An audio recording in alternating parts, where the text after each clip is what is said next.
Hey, what's going on, guys? Alex here with TFL Bike. I'm here in California at Thunderhill Raceway with the all-new 2024 Kawasaki Ninja ZX-4RR, an all-new, really cool small displacement super sport.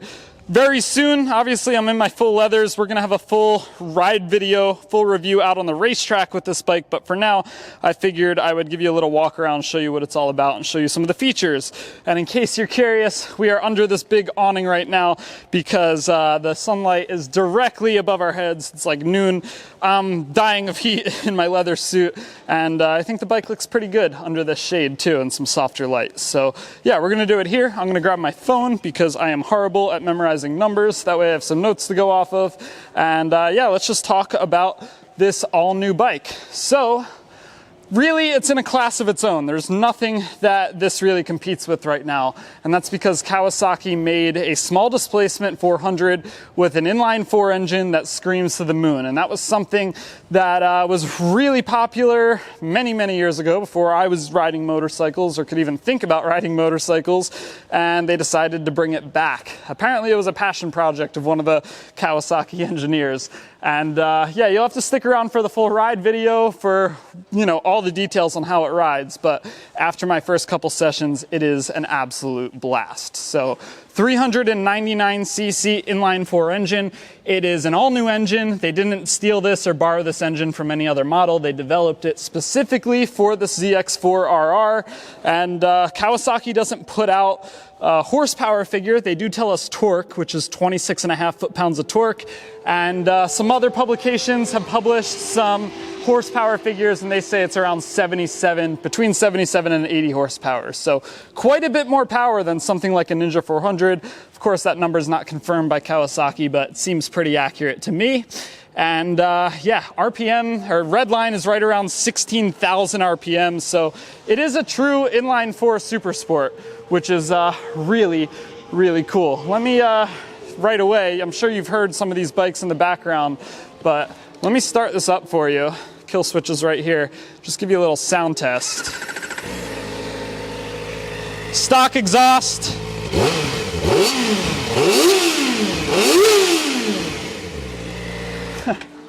Definitely sounds like a race bike. So I think they nailed the sound. I would love to hear one of these with an aftermarket pipe on it. I'm sure I will at some point soon. But yeah, I mean, how could you be mad about a 400cc engine that revs to 16,000 RPM? That is pretty impressive. So let's talk about the style a little bit. Very clearly a Ninja bike. Has some similar design cues to the Ninja 400 until you notice up front that it's got this massive ram air intake in the front, and it's even branded here so you can see the ram air logo while you're riding. So that gives it away right off the bat. There's some other differences too, but it definitely falls into Kawasaki's design language. And this is the KRT edition, Kawasaki Racing Team, so you get the race-inspired graphics. And at least for this year, for the launch year, that's the only color combo you can get it in. I'm sure down the line, Kawasaki will have some other options available as far as colors go, but for the first year, this is all you can get it in. Let's just some other numbers for you. Seat height is 31.5 inches, and it weighs 414.5 pounds. So pretty lightweight. I mean, definitely it's, heavier than something like a Ninja 400 or any, sport bike that's powered by a single cylinder or a parallel twin. You've got more motor here, so it's going to be heavier, but still, it's a pretty narrow machine. And I think most riders of all heights would have a pretty easy time getting comfortable on this bike here. And then also 4-gallon tank, so decent fuel capacity. And I wanted to point out the frame too, because it's a tubular steel trellis frame, and Kawasaki did a good job putting these covers on to hide the frame and make it look like it's a more premium frame off something like a ZX-6R. They had to save on cost somewhere, and that's one of the ways they did it, was a less intense, less crazy frame. So that's one of the more basic components, but as far as the chassis goes, really haven't had any issues or concerns out on the track today. So I don't think that's really an issue that much. Let's talk about the performance a little bit, some of the performance details on this bike, I should say. So first off is the brakes. Very big change from the Ninja 400. This has dual-sided brake discs, so you got a disc on each side, 290 millimeter discs. Does have ABS as well, and I think that's really good. Obviously, you're going to be doing higher speeds on this than something like a Ninja 400, so you want more stopping power. But also for the racetrack, you get better balance if you have brakes on both sides. So that's good to see. 4 piston calipers. You've got a 220 millimeter disc at the rear. And then if we look at the suspension, Showa front forks. It's a 37 millimeter inverted front fork. Not a ton of adjustability. You do have a preload adjustment on the right fork right there. And then if we come around to the rear shock, you do have a fully adjustable rear shock. So you got your adjustment screws right there, preload set right there. So, and a nice green shock or spring to match the rest of the bike. So yeah, it's also got a assist and slipper clutch, which makes, you know, shifting on the track really easy and mindless. And it does come from the factory with adjustable clutch and brake levers, which is a really nice feature for a 400. And then as far as tires go, it's a Dunlop Sport Max GPR 300. Pretty sure these are the same tires the Ninja 400 uses, so it is, you know, a budget tire. It's not a super high performance tire. 120, 70, 17 in the front, very common size, pretty much, or it is the same size you would run on a ZX-6R, ZX-10. You have a 160 width in the rear, which is also good. You know, you're not going to put a 180 or a 190 on this bike or something. And yeah, there's plenty of tire options available in these sizes. So even though these are a budget-friendly tire option, you could replace them with something a lot sportier and a lot stickier, and you have plenty of options with the sizes Kawasaki went with on this bike. Let's take a look at the tech package. All LED lighting all the way around, tail light, turn signals, and then you've got a 4.3-inch color TFT dash up front, which is really cool, super easy to see in direct sunlight, and there's some modes to it too, display modes. I'll get there in a second, but before I do, I'm in sport mode right now. You can also use this to toggle down into road, rain,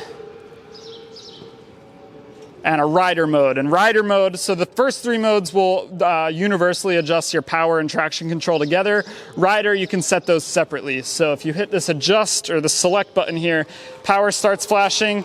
You can cycle between full power and low power. Those are the only 2 modes there. And then for traction control, you have off, 1, 2, and 3. So pretty cool that you can dial those in a little bit, but not a whole lot of other tech besides that, which doesn't bother me at all because this is a 400 after all. One thing that does bother me though is the way you switch these modes. You have to hold this button for such a long time. I wish it was easier to do that on the fly, because if you're going from rider all the way to sport, it takes like 10-15 seconds to do the whole process. But what are you going to do? If I push these 2 buttons down here, it brings up our menu. You can change things like your shift light, connect to Bluetooth to your phone for the Rideology app. But one of the cool things is this display mode. You can change the type from type 1, which is like your street setting, to type 2. And then if we hold again to back out of here, now we've got a reconfigured dash with a lap timer. So you just hit the lap button right here, and it will start counting for you, and then you do that every time you come around, and it will give you your split times and your best lap down here in the bottom as well, which is really rad. And then it changes the tack too, which makes a lot of sense to me. So it prioritizes the area above 10,000 RPM, which is where you want to be riding this bike anyway. So really cool setup there. It gives you a lap counter too, and then you can also see this KQS symbol here. This comes factory, or from the factory, with Kawasaki's up and down quick shifter, which is something you don't see a lot on a 400. So yeah, it's got everything you really need to go out on the racetrack right away. Yes, a lot of people are going to put tires on it right away, put different suspension on it, but it's pretty good to go right from the factory, and I've been having a blast on this bike. The only thing that's not stock with this bike is this rear seat cowl right here. Normally you'd have a passenger seat. It's been taken off and replaced with this cowl, but other than that, this is totally factory, how you would get it from the dealership. So yeah, there you go. There's the new ZX-4RR. like I said, wait a couple days. We'll have a full ride video on this from Thunderhill Raceway. Pricing starts at $96.99, so just shy of 10 grand, which is a lot of money for a 400, but you do have to remember a couple things, and that is what Kawasaki told me, which I'm going to share with you right now, which is that yes, this could be a beginner bike. It's really easy to ride. It's not stressful at all. It'd be great for a beginner, but that's not really who they're targeting with this bike. They think that this bike, out of all the Ninjas they sell, is going to see the most track time. They think this is going to be a more popular track bike than a ZX-10, a ZX-6, a Ninja 400. And they also told me that they think there's going to be more riders with 10 plus years of experience buying this bike than a ZX-6R. So yes, it would be great for a beginner, but it's not made for a beginner, and they think a lot of experienced riders are going to end up buying these, and I can see why. It's really fun to hear that engine scream and to be able to push a slower bike a lot harder than if you were on like a leader bike and you could barely crack into the throttle without risking going off the track every time you come down the straightaway. So yeah, just shy of 10 grand. It's only like $1,600 cheaper than a ZX-6R, which I keep seeing a lot online, but I don't think that's a fair comparison because it's not really for the same kind of rider. They're not really for the same purpose. If you want a budget-friendly 400, go buy a Ninja 400 because, yeah, they're still making it. It's not going away anytime soon, and it is significantly cheaper than this. But overall, first impressions, really, really good. Love the way it rides. And yeah, I mean, I'm sure you've been hearing them scream past us this entire time. And yeah, it's just awesome. Let me run over here. We'll do this real quick. You can see a couple bikes coming through this corkscrew area here. Let's try and get to the straightaway before they come.